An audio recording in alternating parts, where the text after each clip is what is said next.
দেশজুড়ে বিএনপির প্রচার গণসংযোগ। কাল চট্টগ্রামে জনসভা করতে রওনা হয়েছেন চেয়ারম্যান তারেক রহমান।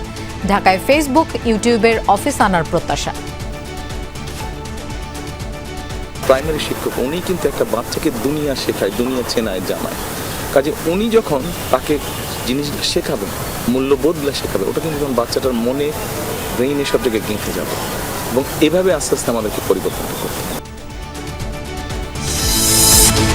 ভোট চেয়ে উত্তরাঞ্চলের জেলায় জেলায় জামায়াত আমির বললেন, বেকার ভাতা কার্ড নয়, তরুণদের কর্মক্ষম করাই লক্ষ্য।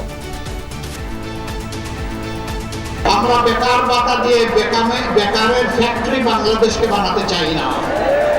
আমরা আমাদের প্রত্যেকটি যুবক যুবতীর হাতকে দেশ গড়ার কারিগরের হাতে পরিণত করতে চাই। মাঠে ব্যতিব্যস্ত সময় কাটছে এনসিপি সহ অন্য দল বা স্বতন্ত্র প্রার্থীদের। মিথ্যা আশ্বাসে বিভ্রান্ত না হওয়ার আহ্বান নাহিদ ইসলামের। ঢাকার বেশিরভাগ কেন্দ্রই ঝুঁকিপূর্ণ। বিশৃঙ্খলা এড়াতে সিসি ক্যামেরার পাশাপাশি থাকবে পুলিশের বডি অন ক্যামেরা। শঙ্কা তৈরি করছে লুট হওয়া অস্ত্র ও গুজব। মারা গেলেন গুলিবিদ্ধ কেরানীগঞ্জের হযরতপুরের বিএনপির সাধারণ সম্পাদক হাসান মোল্লা। মোসাব্বির হত্যাকাণ্ডের মূল শুটার অস্ত্রসহ গ্রেফতার। আইসিসি চূড়ান্ত সিদ্ধান্ত না জানালেও ক্রিক ইনফো বলছে, বাংলাদেশের বদলে টি-20 বিশ্বকাপ খেলবে স্কটল্যান্ড। সরকার না চাইলে খেলবে না পাকিস্তানও, ঘোষণা পিসিবির।